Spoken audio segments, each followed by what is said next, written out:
안녕하세요. 2월 13일 월요일 마이드라에 오신 여러분들을 환영하고 축복합니다.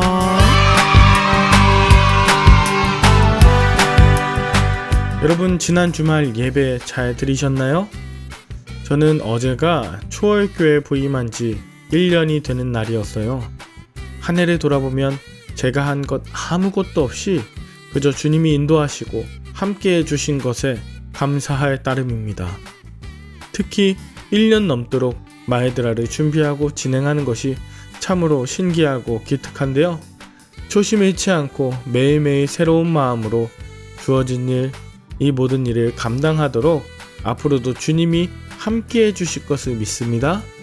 그럼 오늘도 주실 은혜 사모하는 마음 담아 힘차게 마이드라를 시작해 보도록 하겠습니다. 자, 출발!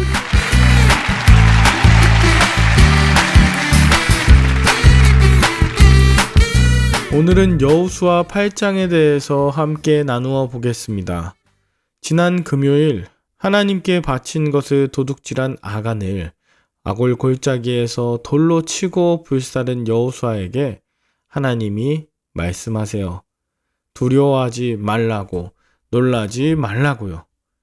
하나님은 아이 왕과 그의 백성을 다 내 손에 넘겨주었다고 말씀하십니다. 지난 금요일 7장 본문에서 아이성에 패했었죠.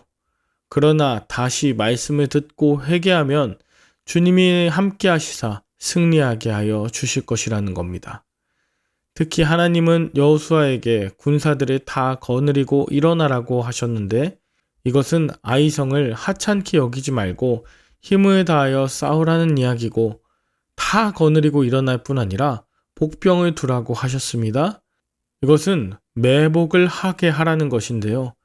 실패한 전쟁에서 다시 승리하기 위해서는 스스로를 드러내지 말고 조용히 기다려야 합니다. 자신의 목소리를 내기보다 겸손하게 기도하며 말씀의 시간, 순종의 시간으로 삼아야 합니다. 이에 여호수아는 용사 3만 명을 뽑아 아이성 뒤쪽에 매복하게 하면서 그 성과 너무 가까이도 아니고 너무 멀리 하지도 않게 하며 자신이 아이성의 왕을 유인할 때 매복한 곳에서 일제히 일어나 아이성을 점령하라고 한 것이죠. 이에 그들은 아이성 뒤쪽에 매복을 합니다. 여호수아는 백성들에게 돌아와 함께 자고 아침에 일찍 일어나 백성들을 점호하고 혼자가 아니라 장로들과 더불어 아이성 앞에 나아갑니다.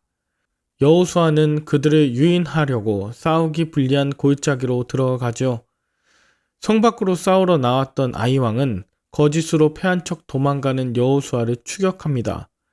하나님께서 여호수아에게 내 손에 잡은 단창을 들어 아이를 가리키라 하시자 여호수아가 손을 들었습니다. 그리고 그것을 보고 아이성 뒤에 매복하고 있던 이스라엘의 매복군들이 일제히 일어나 아이성 안으로 들어가 그 성을 점령하고 그 가운데 불을 뒀습니다. 위급한 순간에도 구원의 십자가를 바라보며 함께 힘을 모아야 합니다. 잠잠히 기도하며 기다리고 있다가도 단창이 올라가면 급히 일어나 순종해야 함을 보여주는 것이죠. 말씀을 따라 공동체가 함께 순종할 때 아이성이 점령됩니다. 복병들은 이제 그 성에서 돌이켜 여호수아를 쫓는 아이왕과 군사들을 칩니다. 여호수아와 복병의 중간에 있던 아이성의 군사들은 이 길로도 저 길로도 도망하지 못하고 결국 다 엎드러지는데 12,000명이나 되는 사람이 죽습니다. 여호수아는 아이성을 취하고 그것을 불사르죠. 또 아이왕을 저녁 때까지 나무에 달았다가 그 시체 위에 큰 돌무더기를 쌓습니다. 이스라엘은 아이왕의 돌무더기를 보며 자신의 죄를 회개하고 또 철저히 순종해야 하는 것을 다시 한번 결단했을 것입니다. 마지막으로 30절부터 여호수아는 여호와를 위하여 에발산에 제단을 쌓아요. 사실 이것은 신명기 11장에 모세가 이스라엘 백성들에게 당부했던 명령입니다. 신명기 11장 29절에 보면 내 하나님 여호와께서 내가 가서 차지할 땅으로 너희를 인도하여 들이실 때 너는 그리심산에서 축복을 선포하고 에발산에서 저주를 선포하라. 이렇게 말합니다. 재미있는 건 지금 여호수아가 축복을 선포하는 그리심산이 아니라 저주를 선포하는 에발산에 올라와 있다는 사실이에요. 이것을 통해 여호수아는 축복이 아닌 저주의 자리에서 아간으로 인한 패배와 상처를 회개하고 스스로를 정결하게 하며 가나안 문화에 결코 동화되지 않겠다고 하는 신앙의 몸부림을 치고 있음을 엿볼 수 있습니다. 여호수아와 이스라엘은 에발산에서 예배를 드린 후에 모세가 기록한 하나님의 율법을 돌에 기록하고 그 율법을 돌에 기록한 여호수아는 이것을 온 이스라엘 앞에서 낭독합니다. 온 이스라엘은 33절에 나온 것처럼 장로들, 관리들, 재판장들, 본토인, 이방인까지 모두가 나와 절반은 그리심산 앞에, 절반은 에발산 앞에 서서 율법에 기록된 축복과 저주의 모든 말씀을 낭독합니다. 이스라엘은 에발산에서의 예배와 율법 낭독으로 다시금 하나님의 백성으로 말씀에 순종하며 살겠다는 그들의 사명을 확인하게 되죠. 여러분은 오늘 본문을 통해 무엇을 느끼셨나요?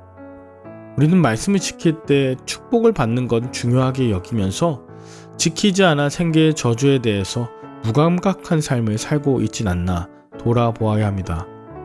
오늘 본문 아이성 전투를 통해서 내가 느끼는 영적 교훈들은 무엇이었나요? 또한 온 백성이 모든 말씀을 듣고 가감없이 적용하며 살 수 있도록 내가 힘써야 하는 것은 무엇일까요?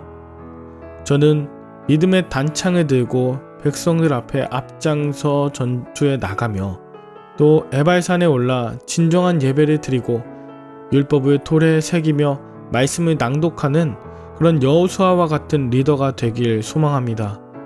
돌무더기 앞에서 나의 죽음을 보고 죄악을 돌이키는 회개의 삶을 사는 새로운 인생, 또 말씀과 기도의 단창을 들고 마이드라를 통해 여러분들과 함께 은혜를 나누는 복된 하루 되도록 오늘도 최선을 다해 마이드라를 준비하는 시간을 삼겠습니다. 함께 기도할까요? 하나님 아버지, 실패한 자리에서 두려워하지 말라는 주님의 음성 듣고 다시 일어나 아이성을 마주하겠습니다. 엎드려 매복하되 잠잠히 기도하며 기다리겠습니다. 믿음의 단창, 십자가가 우뚝 세워질 때 즉시 깨어 순종하겠습니다. 내 속의 죄가 성령의 불로 태워지고 돌무더기로 기념되길 원합니다. 최선을 다해 하나님을 예배하고 모든 이에게 말씀을 전하고자 끝까지 이 마이드라 사명 놓치지 않게 하여 주옵소서. 사랑하는 마이드라 식구들 한 분 한 분들 가운데 여호수아 같은 비전과 사명, 하나님의 함께 하심이 가득하시길 축복하며 예수님의 이름으로 기도합니다. 아멘. 오늘도 좋은 하루 되시길 바라며 저는 내일 다시 찾아뵙도록 하겠습니다. 샬롬.